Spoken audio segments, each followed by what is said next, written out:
mil, lovely and wide. That versatility is absolutely class. And again, I sound like this is inadvertently becoming an absolute prime lens bashing video. I don't mean to talk negatively about prime lenses at all. I think they're fantastic. I think they've got a place. I think they're wonderful for the beginners for many different reasons. They're cheaper. You can get incredible image quality out of them. But, you know, I just said all that so you don't think I'm bashing them. But yeah. Henry Turner is full of shit. Now, I say that mostly in jest. Mostly. I watched nearly every single one of Henry's videos. I love Henry. Don't get me wrong, Henry. I love you, buddy. I find your zeal and enthusiasm for photography absolutely infectious. And honestly, I'll sit down and watch one of your videos before I head out myself just to set my own mood. However, buddy, you're out of line with your business about prime lens not having their place in landscape photography. Now, I know that's not what you said. You said prime lenses have their place, but the implication was that they didn't have a place in landscape photography. Now, Henry was absolutely right when he said that the zoom lens were fast and versatile. They absolutely are. But where a prime lens shines, obviously macro photography, portrait photography, etc. Where a prime lens can shine for a landscape photographer is here in the woodland. And that's kind of why I'm here today, is to prove you wrong. I hate woodland photography. I take that back. I love woodland photography. I love Simon Baxter's woodland photography, not so much my own. I struggle with it because it's so chaotic. It's so busy. And I have such a hard time picking things out of the scenery and simplifying them. That is where the prime lens comes into play. Because what you're not going to get with your zoom lens is an f1.8 aperture. And that f1.8 aperture is perfect for finding the star of the show and separating it from the chaos behind it. So hopefully that's what we're going to find today. There's two photographs that I want to take at this location. One of them I already have in my head, and I've photographed it once before, but I wanted to come back with a wide lens to shoot it. And it's a set of stairs a little further into the woodland. And the other photograph is that star of the show in the woods that I can separate from the background to counter Henry's point and show you that a prime lens is absolutely suitable for landscape photography. All right, let's crack on and see if we can find something. And if any of you are wondering what this strap is that I've got around my neck that is attached to my camera, it's just a single point rifle sling that, instead of being attached to a rifle, I have attached to my camera. And it just allows it to hang at my side rather than hang out inside my backpack.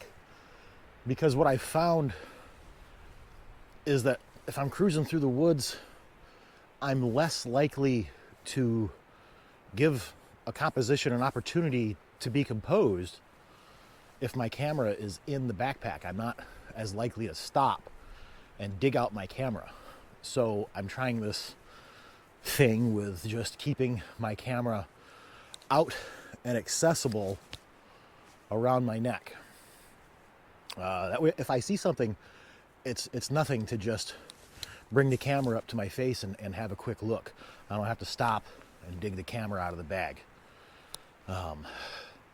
This bag does have a quick side access pouch for pulling the camera out, but it's still it's not perfect. So I'm working with this until I figure out a better solution. But yeah, single point rifle sling. This is not the one that I carried in Iraq. The one I carried in Iraq has a lot of sentimental value, so it is at home. This is just a cheap one that I picked up on Amazon. You can pick them up for about $7 US. But yeah, so far it's actually done exactly what I've expected it to do. I walked by a couple of spots, brought the camera up, and worked the scene. I didn't really get a good shot yet, but if the camera was in my bag, I would have just walked right on by it. Alrighty, we've got a shot. It's not Simon Baxter, but it's definitely Tony Hograve. It's dark, and I like it. So as you can see by the light on my face, the light's pretty harsh. It's 6 hours before sunset, so the light coming down it's got a lot of contrast to it. But let me just spin you around so you can see what I shot, and I've already taken the photograph. What we're looking at is I'm set up in a vertical composition, and it's just this fallen tree right here with the moss on it. You can see that the light is really bright, really contrasty, but there's so much chaos here, and I really want this to be the star of the show. And I'll just show you what we've got here in the camera. Let me throw this up just now. So that's at f/22 here. You see everything is in focus here. But if we dial back, and I don't know if I'll be able to do this, but that right there is about the level of darkness I'm shooting at. But if I dial back to f/4.5, I mean, the camera, it's not going to show you the darkness that I want, but you can see how all of this back here starts to fall out of focus. Everything back here will fall out of focus, and the only thing we keep in focus is this tree right here. Now, that is where the prime lens absolutely shines. Now you see here, this is where the prime lens pretty much shines. All right, let's get out the phone. We'll keep this running. Oh, where's the phone? No shit, where's my phone? I didn't bring my phone with me. Haha, I didn't bring my phone. I sure as shit did not bring my phone. Please enjoy this side-by-side comparison while I walk back to the car for my phone. All right. So this is the location of the other photograph that I wanted to take. I photographed this a couple of months ago, and I did it with my wedding lens. My wedding lens is what I call my 28 to 135. I call it my wedding lens because it will do an okay job of covering most scenarios that you might find at a wedding. And it does okay with landscape stuff, but I shot this at 28 millimeters, and I really wanted it to be so much wider to give these stairs a lot more drama. So I'm back today with my 17 to 35. We're going to shoot this at 17 millimeters. Going to get nice and low and shoot up the stairs. The other nice thing about today is that the last time I photographed this, the skies were very gray.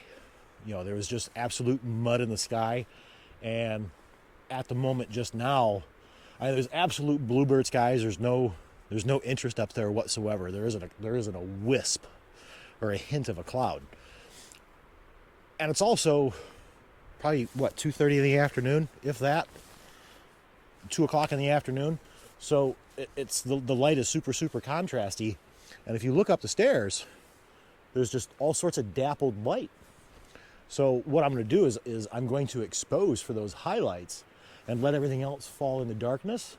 And I'm hoping that that's going to give a more ominous feel. So let me go ahead and get this set up, and we'll have a look in the camera. So unfortunately, this dappled light isn't coming all the way down these stairs. There is just a touch of it just down here at the bottom, but it's really coming into play about halfway up. So I'm thinking, because of what I've got here, I'll just throw this up on the camera here, up on the screen here real quick so you can see how I'm composed. We're just here. Let me darken this down a little bit so you can actually see what I'm actually shooting. We are at f11.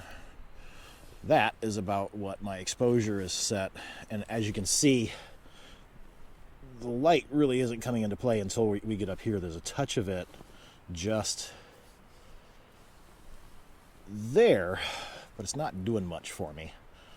And I'm not sure this particular viewpoint is giving me exactly what I'm after. I'm thinking I may have to get a little higher, I think.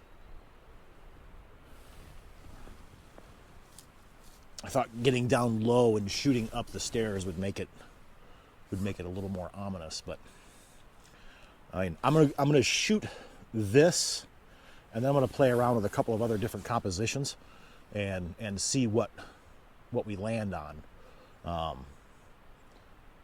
My intention is to convert all of these to black and white and push the contrast and really just kind of go for that ominous feeling of the stairs. But what I had envisioned is not coming to fruition, so I have to tweak the vision. Just got to work the process. We're going to find something, because there's something of value here. All right. Let me put you away so I can work. I am backed right up against this tree so I can try to get this composition the way I wanted it to be. We'll just throw this up on the screen so you can take a peek at it. What we're looking at there, that's the bottom of the tripod of the GoPro. Is I just want to get the stairs cutting diagonally across the screen here. And again, letting that dappled light be the star of the show. And I'm still not sure if I've got the shot. I like it on the back of the camera, but I'm not sure if it's going to pan out when I get back home. It is what it is. I've got the shot. It's already done. What's done is done. If I get home and I like it, great. If not, well, whatever. You know, I've worked the scene. I've done my part. But yeah, I'm not sure. I'm not sure if I got the shot I wanted. But I've been working this for a good 45 minutes. I'm running out of time because I got to get my butt out of here. I got to do some shopping this evening, because in the morning I am leaving for Ohio to head down to the Hocking Hills State Park to shoot some waterfalls and whatnot. But anyway, that'll be next week's video, maybe, or later this week, or whatever. Anyway, we'll figure it out. But yeah, I think that might be it. And I appreciate you sticking around and watching. And again, Henry, just busting your balls. I love your videos. I love your banter, and most importantly, I love your photography. But yeah, man, don't go knocking those prime lenses. See you next time.